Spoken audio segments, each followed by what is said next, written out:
Welcome to స్వతంత్ర. నేను సాయిప్రియ. ముందుగా హెడ్లైన్స్ చూద్దాం.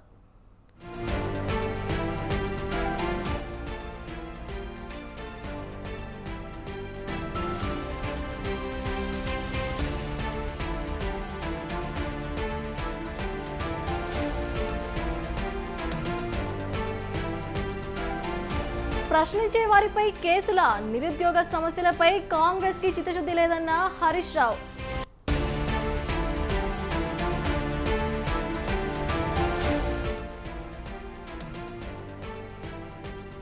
కొందరు నాపై తప్పుడు ప్రచారం చేస్తున్నారు, బీజేపీలో చేరే ఆలోచన లేదన్న మిథున్ రెడ్డి.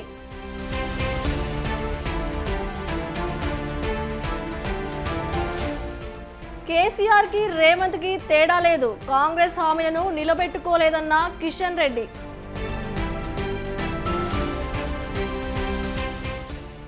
టీటీడీ మరో కీలక నిర్ణయం, పాలక మండలి నిర్ణయాలు వెబ్సైట్లో.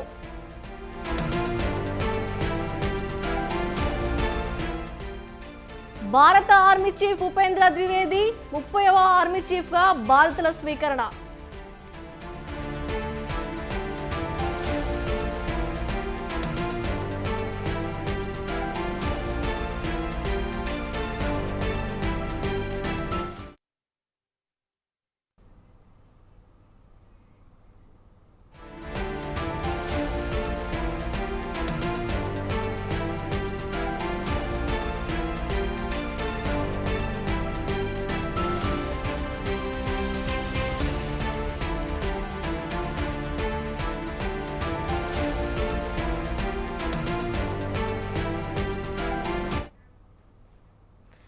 ఏపీ జీవనాడి పోలవరం ప్రాజెక్టుని అంతర్జాతీయ ఇరిగేషన్ నిపుణుల బృందం పరిశీలించింది.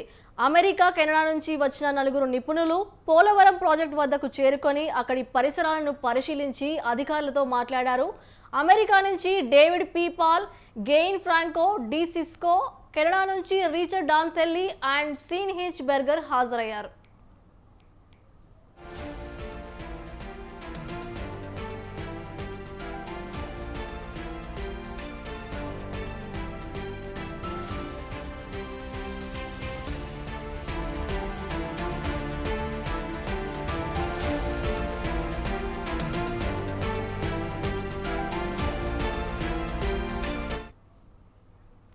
డయాఫ్రమ్ వాల్, 2 కాఫర్ డ్యాంలు, గైడ్ బండ్లను నిపుణులు పరిశీలించారు.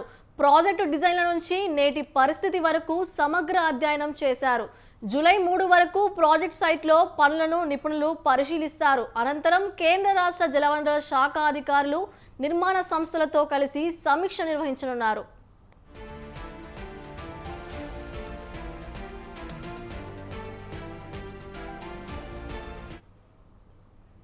గత 5 ఏళ్ల తప్పుడు నిర్ణయాల కారణంగా అసలు పోలవరంలో ఎంత నష్టం జరిగిందో కూడా చెప్పలేని స్థాయిలో ప్రస్తుత పరిస్థితులు నెలకొన్నాయి. దీంతో అంతర్జాతీయ నిపుణులను రాష్ట్ర ప్రభుత్వం రంగంలోకి దింపింది.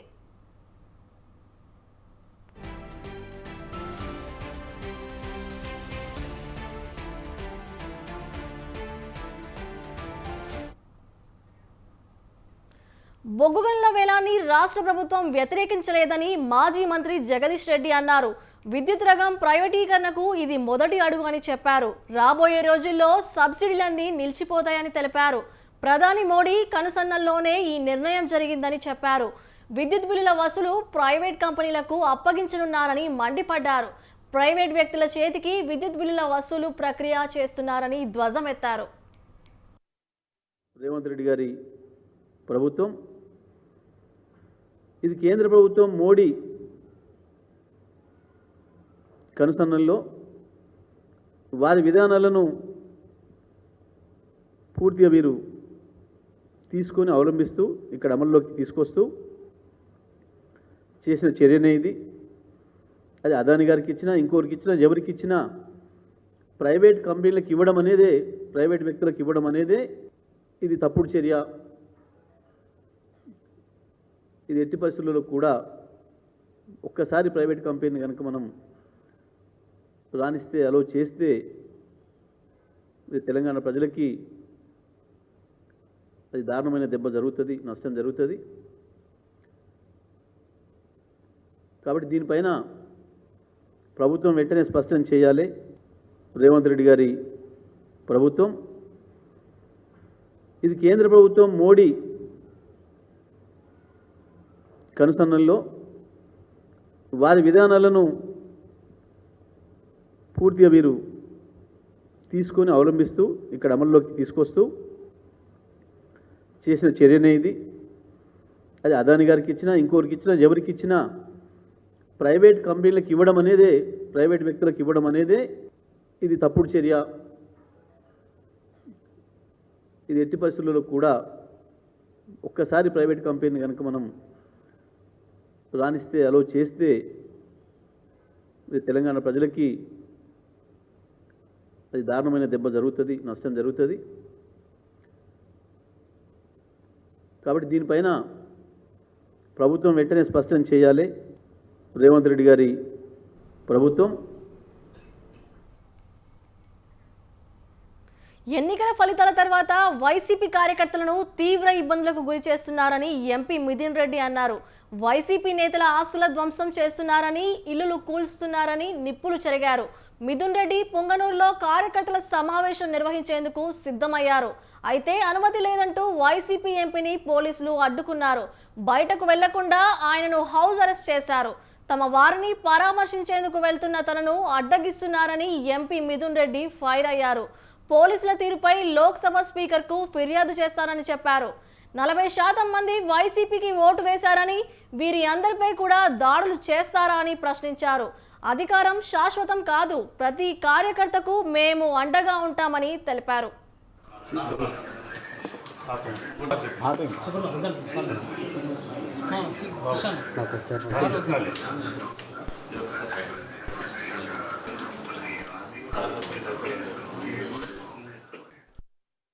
ఎలక్షన్ రిజల్ట్స్ వచ్చిన గత నెల రోజులుగా పొంగునూరు నియోజకవర్గంలో, రాజంపేట పార్లమెంటు పరిధిలో, అదేవిధంగా ఈరోజు మీడియాలో చూస్తున్నాము, రాష్ట్ర వ్యాప్తంగా కూడా ఈరోజు వైఎస్ఆర్ కాంగ్రెస్ పార్టీ నాయకులు, చిన్న చిన్న లీడర్లు, వీళ్ళందరిపైన ఆస్తులపైన భౌతిక దాడులు, అదేవిధంగా రకరకాల ఈరోజు దాడులు గురవడం చూస్తూ ఉన్నాము.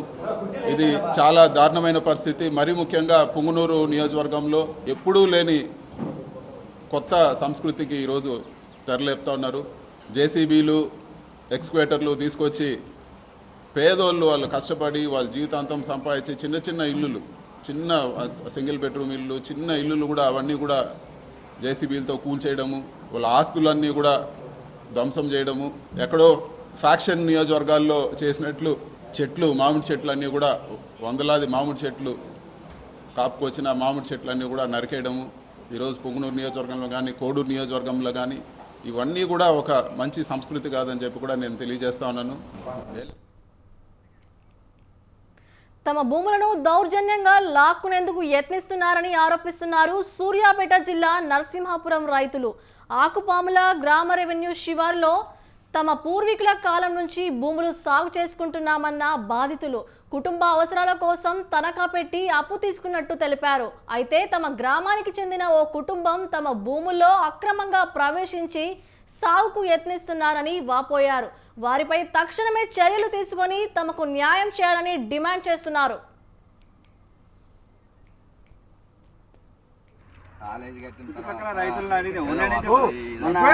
ఊళ్ళకి రమ్మానండి, ఊళ్ళకి వచ్చి కలెక్టర్ 25 సంవత్సరాల నుంచి నేను భూమి మీద ఉండి పొలం చేసుకుంటున్నా, పండించుకుంటున్నా. ఎప్పుడు మా పక్క మట్టి ఈ అసైన్ ల్యాండ్ ఉంటే నాకే చెందుద్దండి. దాని మీదకి వేరే వాళ్ళు వచ్చి కారంగల బిచ్చం కారంగల ఎంకమ్మ వచ్చి నాదని చెప్పేసి అని ఫైట్ చేస్తున్నారు. అది మీది ఎప్పుడు కాదమ్మా, మా పక్కన మా పట్టా భూమి పక్కన నాకే చెందుద్ది కానీ మీకు కాదని చెప్పినా వెనకుండా గోల చేస్తారు వచ్చి. వాళ్ళు 25 సంవత్సరాల నుంచి నేను ఉన్న కాంచి కూడా ఎప్పుడు ఈ వంకలు వచ్చి మాది ఉంది కానీ మాది ఉంది అని ఎప్పుడు రాలేదు. వాళ్ళకి అసలు భూమే లేదు. 25 సంవత్సరాల నుంచి నేను భూమి మీద ఉండి పొలం చేసుకుంటున్నా, పండించుకుంటున్నా. ఎప్పుడు మా పక్క మట్టి ఈ అసైన్ ల్యాండ్ ఉంటే నాకే చెందుద్దండి. దాని మీదకి వేరే వాళ్ళు వచ్చి కారంగల బిచ్చ. ఏపీ తెలంగాణ మధ్య సమస్యల పరిష్కారానికి నిరంతరం చర్చలు జరుగుతాయని ప్రకటించారు సీఎం రేవంత్ రెడ్డి. మరోవైపు ఆంధ్రప్రదేశ్ ముఖ్యమంత్రితో తెలంగాణ గవర్నర్ రాధాకృష్ణన్ భేటీ కావడం చర్చలు జరపడం ప్రాధాన్యం సంతరించుకుంది. ఒకదాని వెంట మరోటి అన్నట్లుగా జరిగిన రాజకీయ పరిణామాలు చూస్తే ఏపీ తెలంగాణ మధ్య విభజన సమస్యల పరిష్కారానికి ముందడుగు పడినట్లే కనిపిస్తోంది. ఈ నేపథ్యంలో ఏపీ పునర్విభజన చట్టంలో పేర్కొన్నట్లుగా రెండు రాష్ట్రాల మధ్య పెండింగ్లో ఉన్న పలు సమస్యలు మరోసారి తెరపైకి వచ్చాయి.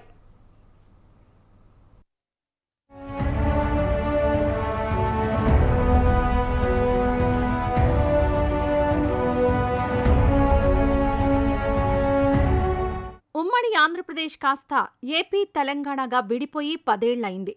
కానీ రెండు రాష్ట్రాల మధ్య ఇప్పటికీ పరిష్కారం కాని సమస్యలు ఎన్నో ఉన్నాయి. వీటిని పరిష్కరించుకునేందుకు 2014, 2019లో రెండు రాష్ట్రాలకు సంబంధించిన ముఖ్యమంత్రులు దృష్టి సారించారు. కొన్నింటిని పరిష్కరించారు. కానీ ఇంకా అపరిష్కృతంగా ఉన్న సమస్యలు పెద్ద ఎత్తున ఉన్నాయి. ఇప్పుడు ఏపీ తెలంగాణలో కొత్త ప్రభుత్వాలుండడం, అందులోనూ ఏపీ తెలంగాణ సీఎంల మధ్య మంచి అనుబంధం ఉండడంతో అందరి చూపు ఇప్పుడు వారిపైనే నెలకొంది.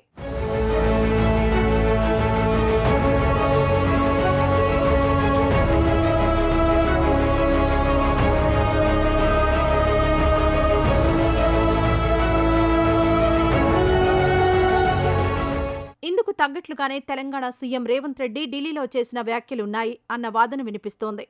పునర్విభజన చట్టం ప్రకారం కేంద్రం నుంచి రాబట్టుకోవాల్సిన నిధుల కోసం పొరుగు రాష్ట్రంతో సమస్యల పరిష్కారం కోసం నిరంతరం చర్చల ప్రక్రియ కొనసాగుతుందని వెల్లడించారు సీఎం రేవంత్ రెడ్డి. రాష్ట్ర ప్రయోజనాల విషయంలో ఆంధ్రప్రదేశ్ కోసం ఆ రాష్ట్ర ముఖ్యమంత్రి చంద్రబాబు ఎంత నిబద్ధతతో పనిచేస్తారో తెలంగాణ విషయంలో తాను అదేవిధంగా ప్రయత్నిస్తానన్నారు రేవంత్ రెడ్డి. మనలో ఉన్న ఆట నైపుణ్యం వెలికి రావాలి, ప్రజల గుర్తింపు జరగాలంటే నైపుణ్యం కలిగిన ఆటగాడితో పోటీ పడాలి అని పెద్దలు చెప్తూ ఉంటారు. ఈరోజు పక్క రాష్ట్రంలో నారా చంద్రబాబు నాయుడు గారు ముఖ్యమంత్రిగా బాధ్యత చేపట్టిన తర్వాత అభివృద్ధిలో, సంక్షేమంలో వారితో పోటీ పడి ఈ రాష్ట్రాన్ని ముందుకు నడిపించే అవకాశం నాకు వచ్చింది. గతంలో 12 గంటలు పనిచేస్తే సరిపోతుంది, అంతకు మించి అవసరం లేదు అనుకునేవాడిని.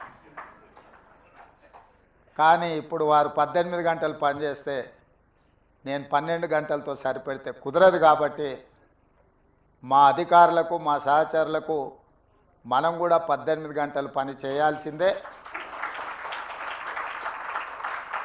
అభివృద్ధి విషయంలో, సంక్షేమం విషయంలో పోటీపడి ఈ రెండు తెలుగు రాష్ట్రాలు ప్రపంచానికే ఒక రోల్ మోడల్గా నిలబడాలి అని నేను భావిస్తున్నాను.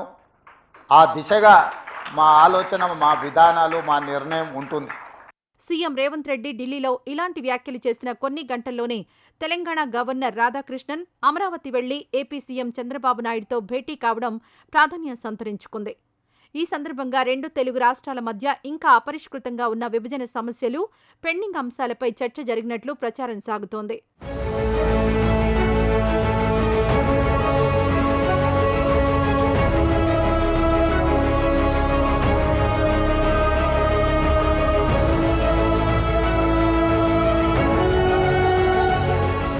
ఈ నేపథ్యంలోనే అసలు రెండు రాష్ట్రాల మధ్య అపరిష్కృతంగా ఉన్న కొన్ని సమస్యలు, అంశాలను ఓసారి పరిశీలిస్తే లిస్టు చాలా పెద్దదే కనిపిస్తుంది.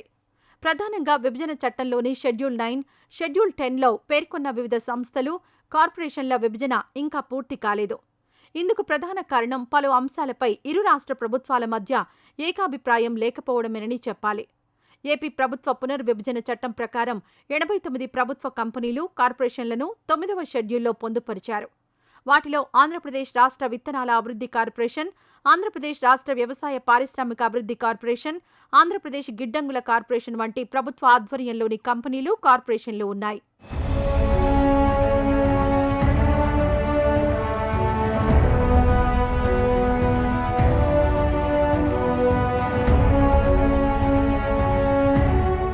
ఇక 10వ షెడ్యూల్లో ఏపీ రాష్ట్ర సహకార యూనియన్, పర్యావరణ రక్షణ శిక్షణ పరిశోధన సంస్థ, ఏపీ అటవీ అకాడమీ, సత్పరిపాలనా కేంద్రం, ఆంధ్రప్రదేశ్ పోలీస్ అకాడమీ లాంటి 107 శిక్షణా సంస్థలు, కేంద్రాలు ఉన్నాయి.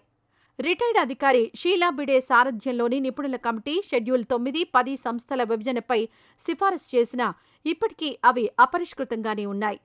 అటు ప్రభుత్వ ఆధీనంలోని రోడ్డు రవాణా సంస్థ ఆస్తులపై రెండు రాష్ట్రాల మధ్య విభేదాలు ఇంకా కొలిక్కి రాలేదు. ఇలా 1, 2 కాదు 2 తెలుగు రాష్ట్రాల మధ్య ఇంకా పూర్తి కాని ఆస్తుల పంపకాలు చాలా ఉన్నాయి.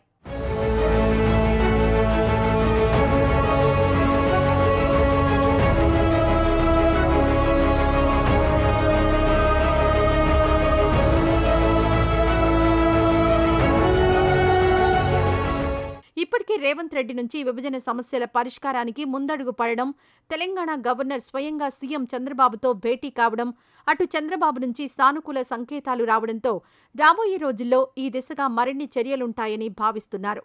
ఈ నేపథ్యంలోనే ఇక మిగిలిందల్లా 2 రాష్ట్రాల ముఖ్యమంత్రులు ఒకచోట కూర్చొని సమస్యలు పరిష్కరించుకోవడమేనన్న వాదన వినిపిస్తోంది.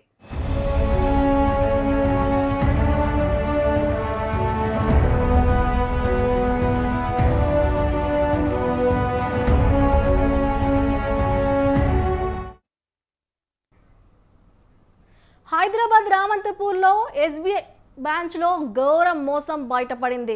బ్యాంక్ మేనేజర్లు భారీ మోసానికి పాల్పడ్డారు. 1,00,000 కాదు 2 లక్షలు కాదు, ఏకంగా 2 కోట్లు కాజేశారు. ఖాతాదారులకు తెలియకుండా వారి డాక్యుమెంట్లు తీసుకొని మేనేజర్లు దోపిడీకి పాల్పడ్డారు. కొత్త మేనేజర్ ఫిర్యాదుతో అసలు విషయం బయటపడింది. దోపిడీ చేసిన డబ్బు ఎవరి అకౌంట్కి బదిలీ అయింది? మేనేజర్ల తీరుతో ఖాతాదారులు ఏమంటున్నారు? Watch this story.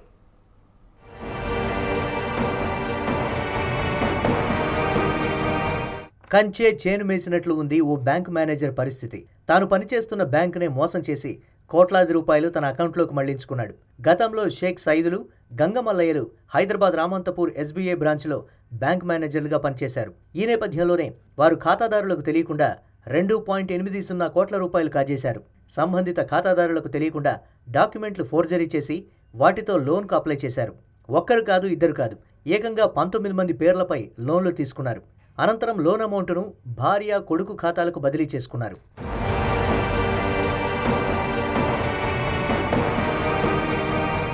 అయితే ఇటీవల రామంతపూర్ ఎస్బీఐ బ్రాంచ్కు కొత్త మేనేజర్ వచ్చారు. ఈ నేపథ్యంలోనే ఆయన బ్యాంకు గత ఫైల్స్ను తనిఖీ చేశారు. దీంతో షేక్ సైదులు, గంగమల్లయ్యలు చేసిన మోసం బయటపడింది. వెంటనే కొత్త మేనేజర్ పోలీసులకు కంప్లైంట్ చేశాడు. మేనేజర్లు షేక్ సైదులు, గంగమల్లయ్యపై పోలీసులు కేసు నమోదు చేసి దర్యాప్తు ముమ్మరం చేశారు.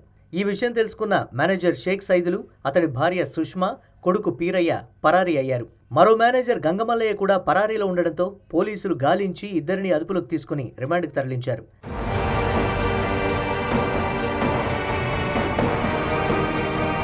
బ్యాంకుల్లో ప్రజలకు ఎంతో నమ్మకంగా సేవలందించాల్సిన బ్యాంక్ మేనేజర్లు ఖాతాదారుల డాక్యుమెంట్లు ఫోర్జరీ చేసి దోపిడీకి పాల్పడడంపై ప్రజలు మండిపడుతున్నారు.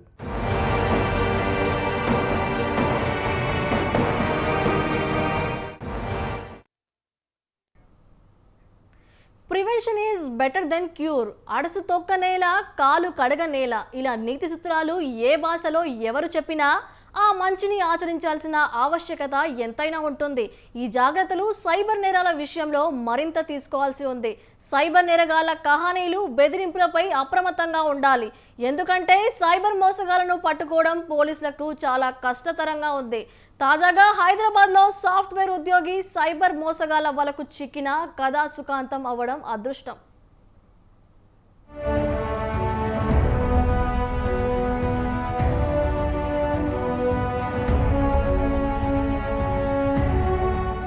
సైబర్ నేరగాళ్లు ఎంతకైనా తెగిస్తున్నారు. సెల్ ఫోన్ కాల్స్, ఐస్ చేసే మాటలు, మోసగించే నేరగాళ్లు, బుట్టలో పడే బాధితులు. ఇటీవల జరుగుతున్న సైబర్ మోసాలన్నీ ఈ రీతిన సాగుతున్నాయి. సైబర్ నేరగాళ్ల ట్రాప్లో పడిన బాధితుడు లోన్ తీసుకొచ్చి మరీ మాయగాళ్ల బ్యాంకు ఖాతాల్లో వేసి మోసపోయాడు. హైదరాబాద్ అంబర్పేట్ ప్రాంతానికి చెందిన సాఫ్ట్వేర్ ఉద్యోగికి ఈ నెల 27న గుర్తు తెలియని వ్యక్తి నుంచి ఫోన్ కాల్ వచ్చింది. ఫోన్లో మాట్లాడిన వ్యక్తి సాఫ్ట్వేర్ ఉద్యోగి ఆధార్ కార్డు నెంబర్ చెప్పి మరీ మోసానికి తెరలేపాడు. నిందితుడి కహానీతో సాఫ్ట్వేర్ ఉద్యోగి గందరగోళానికి గురయ్యాడు.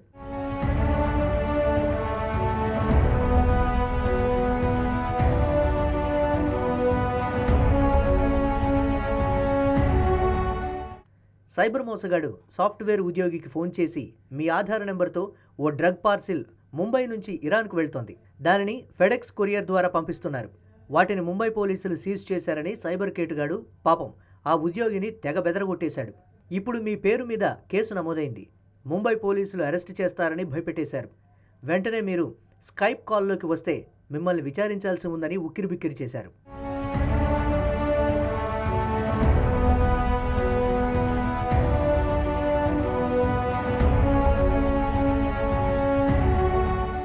స్కైప్ కాల్లో మాట్లాడుతూనే నేరగాళ్లు కహానీలు మొదలుపెట్టారు.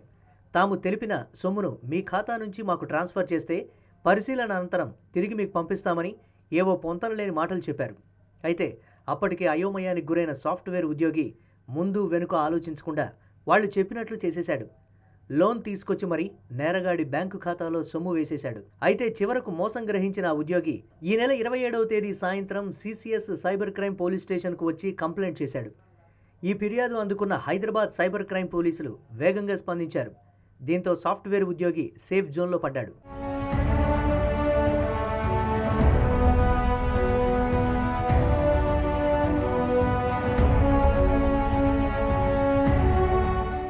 సిసిఎస్ సైబర్ క్రైమ్ ఎన్సీఆర్పీ పోర్టల్ నిర్వహిస్తున్న కానిస్టేబుల్ శ్రీకాంత్ నాయక్ చాకచక్యంగా పనిచేయడంతో ఈ కథ సుఖాంతమైంది. శ్రీకాంత్ నాయక్ సత్వర చర్యలతో కేవలం 11 నిమిషాల్లో 18 లక్షల రూపాయల సొమ్ము సైబర్ నేరగాళ్ల చేతికి చిక్కకుండా ఆగింది.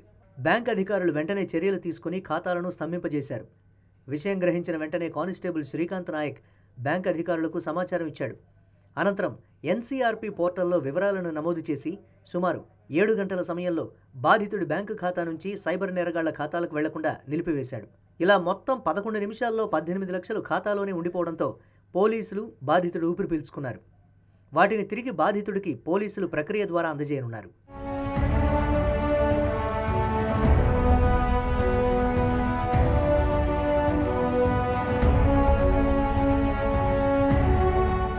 ఈ తరహా ఫోన్ కాల్స్పై ప్రజలు అప్రమత్తంగా ఉండాలని పోలీసులు హెచ్చరిస్తున్నారు.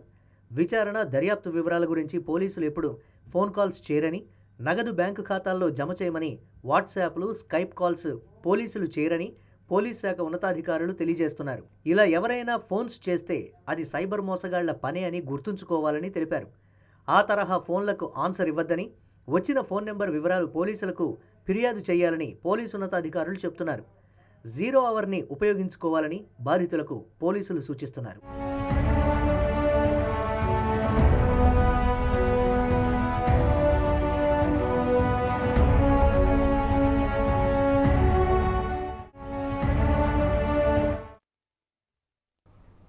నీట్ పరీక్షల వివాదంపై కాంగ్రెస్ ఎంపీ జైరాం రమేష్ స్పందించారు. నీట్ రగడపై పార్లమెంట్ వేదికగా తాము ప్రభుత్వాన్ని ప్రశ్నిస్తామని అన్నారు.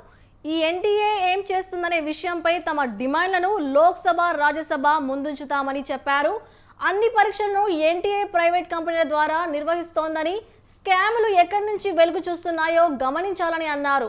బీజేపీ పాలిత రాష్ట్రాలు బీహార్, గుజరాత్, మధ్యప్రదేశ్ల నుంచే ఈ స్కామ్లు బయటపడుతున్నాయని వివరించారు. ఈ వ్యవహారంపై చర్చ జరగాలని తాము పట్టుబడతామన్నారు. విద్యాశాఖ మంత్రి తొలుత పరీక్షల్లో అక్రమాలు లేవని అన్నారని, ఆపై చిన్నపాటి తప్పులు చోటు చేసుకున్నాయని చెప్పారని గుర్తు చేశారు. ఇప్పుడు సిబిఐ విచారణ, ఉన్నత స్థాయి కమిటీ ఏర్పాటు గురించి మాట్లాడుతున్నారని జైరాం రమేష్ పేర్కొన్నారు. విద్యా మంత్రిత్వ శాఖను ప్రక్షాళన చేయాలని, నీట్ వివాదంపై అత్యున్నత స్థాయి విచారణ చేపట్టాలని విద్యాశాఖ మంత్రి ధర్మేంద్ర ప్రధాన్ తక్షణమే రాజీనామా చేయాలని డిమాండ్ చేస్తున్నాయి. टेस्टिंग एजेंसी क्या करती है?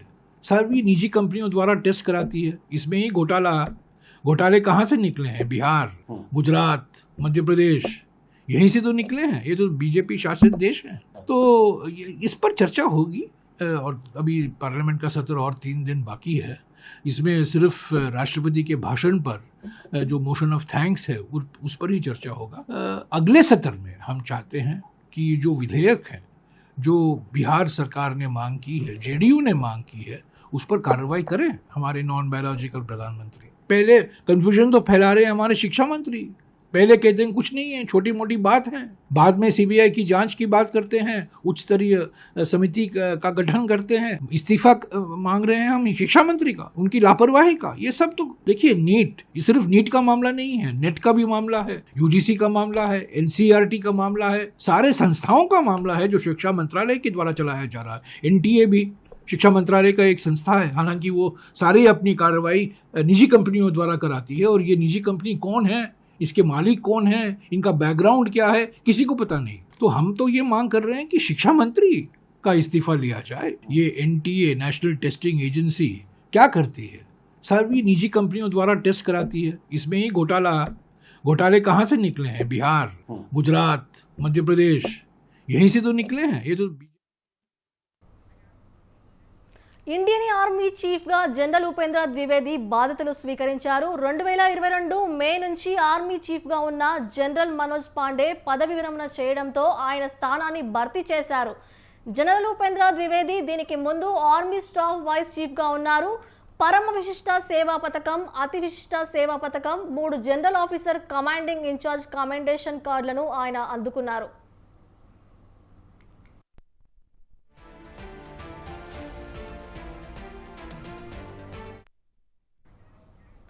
మధ్యప్రదేశ్కి చెందిన ఉపేంద్ర ద్వివేది సైనిక్ స్కూల్ రేవాలో చదివారు. 1981 జనవరిలో నేషనల్ డిఫెన్స్ అకాడమీలో చేరారు. 1984 డిసెంబర్లో జమ్మూ కాశ్మీర్ రైఫిల్స్ 18వ బెటాలియన్లో నియమితులయ్యారు. ఆ తర్వాత కశ్మీర్ లోయ, రాజస్థాన్ ఎడార్లలో ఉగ్రవాద వ్యతిరేక కార్యకలాపాల బెటాలియన్కు నేతృత్వం వహించారు.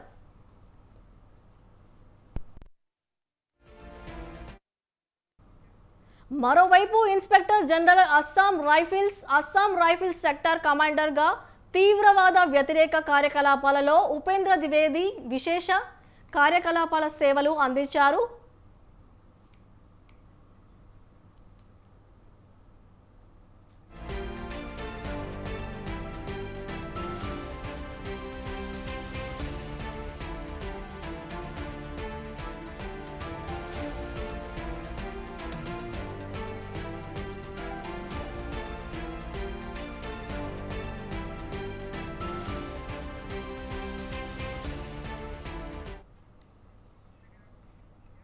ఉత్తర భారతదేశంలో వర్షం దంచి కొడుతోంది. ఉత్తరాఖండ్, ఢిల్లీ, రాజస్థాన్తో పాటు పలు రాష్ట్రాల్లో భారీ వర్షాలు కురుస్తున్నాయి. ఉత్తరాఖండ్లో అయితే కుండపోత వర్షం కురుస్తోంది. హరిద్వార్, రిషికేశ్తో పాటు పలు ప్రాంతాల్లో ఎడతెరిపి లేకుండా వర్షాలు పడుతున్నాయి. వరదల కారణంగా పలు ఇళ్లు కుప్పకూలాయి. చాలా ప్రాంతాల్లో లోతట్టు ప్రాంతాల్లో నీట మునిగాయి. గంగా నది ప్రమాద స్థాయిని దాటి ప్రవహిస్తోంది.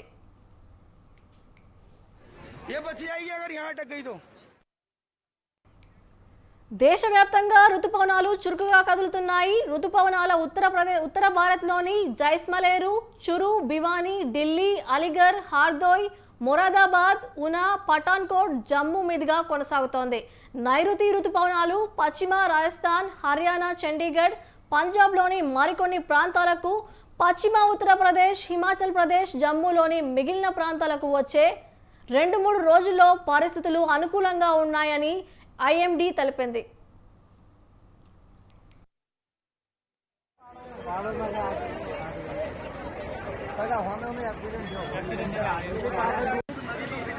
ये नदी में खड़ी कर रखी है, ये बची जाएगी अगर यहाँ अटक गई तो।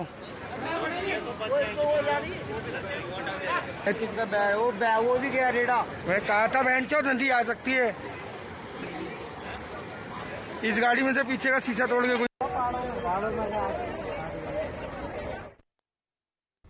రానున్న 5 రోజుల్లో వాయువ్య మధ్య తూర్పు భారతదేశంలో ఉరుములతో కూడిన తేలికపాటి నుండి మోస్తారు వర్షాలు కురిసే అవకాశం ఉందని వాతావరణ శాఖ అంచనా వేసింది. ఉత్తరప్రదేశ్ రాష్ట్రంలో రుతుపవనాలు ప్రవేశించడంతో భారీ వర్షాలు కురుస్తున్నాయి. రాష్ట్రంలోని పశ్చిమ తూర్పు ప్రాంతాల్లో వారం రోజుల పాటు వర్షాలు కురుస్తాయని చెప్పారు. నేటి నుండి ఎల్లుండి వరకు పశ్చిమ ఉత్తరప్రదేశ్లోని చాలా ప్రాంతాల్లో భారీ వర్షాలు కురుస్తాయని వాతావరణ శాఖ అంచనా వేసింది. తూర్పు ఉత్తరప్రదేశ్లో కూడా ఇదే వాతావరణం ఉంటుందని వాతావరణ శాఖ చెప్పింది.